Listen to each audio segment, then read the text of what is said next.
stream of the results from last night's ACTCA Monday Night Blitz tournament, which has now started up again on lychess.org. My name is Sean Press.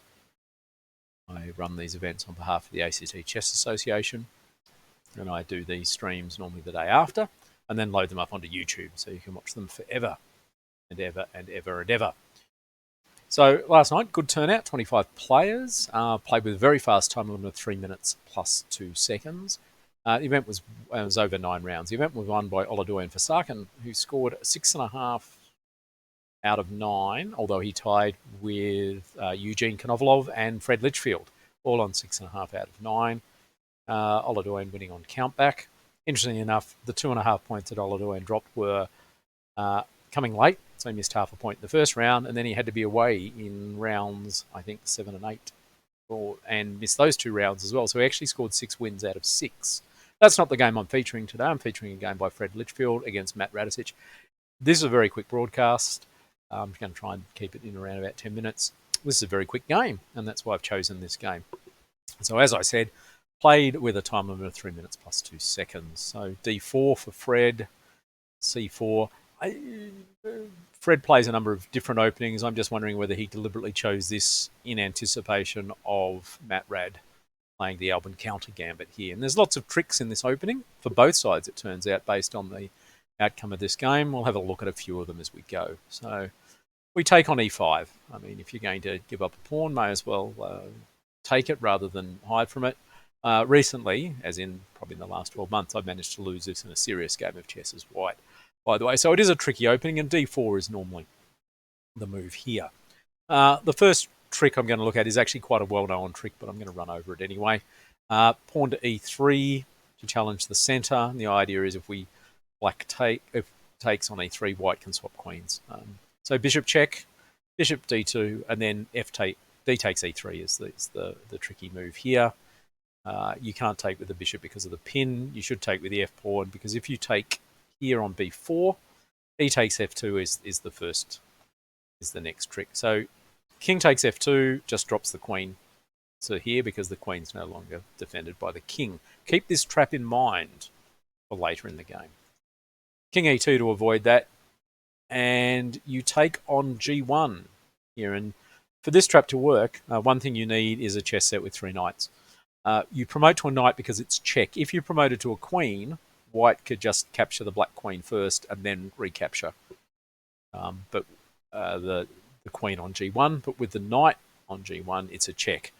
And basically, you've got a couple of choices here. After rook takes G1, and this is the reason you got rid of the knight, bishop G4 skewers the king and the queen here. Keep this in mind for later on as well. White can try and hang on with king E1, but after queen check, king D2 to hang on to the queen. Black just plays knight here, threatening the bishop. And if we take down on G1, you've got a number of good moves here, including just bishop here with a winning attack. But black is significantly better in this position as well. So that's the trick that often people are going for. But knight to C6 gets played instead. And hello, new subscriber. So knight C6 here, pawn to A3. There's a couple of reasons for this. Avoiding some bishop check ideas now. Knight G to E7, G3 here. White can also play B4. And after knight G6 to try and win back the pawn on E5.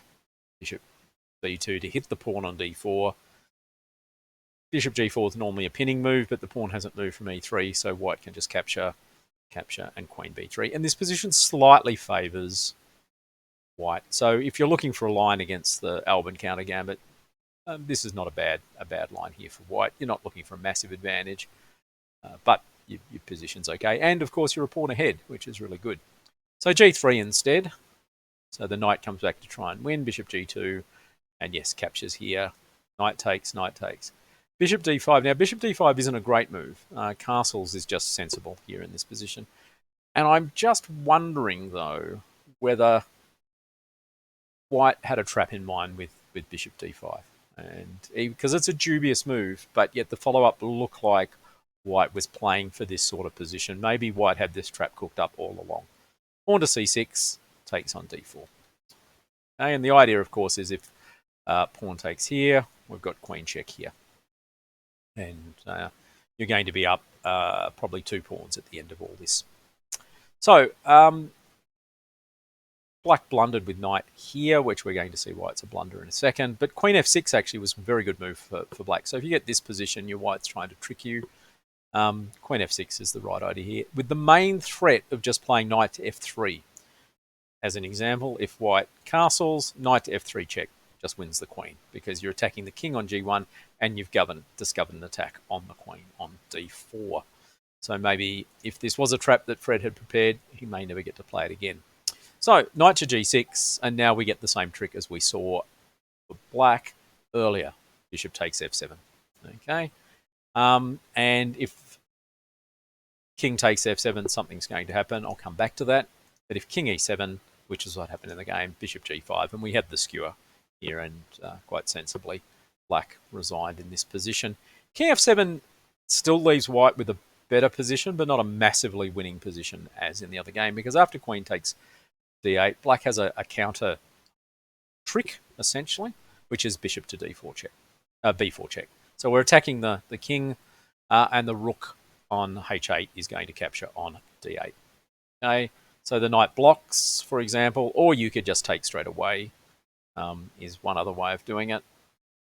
Knight blocks, takes, and we get this position here, and it's now back to even on pieces. Both sides have 2 rooks, bishop and knight each. But in fact, White has just got 2 extra pawns here, and White will win this position as well.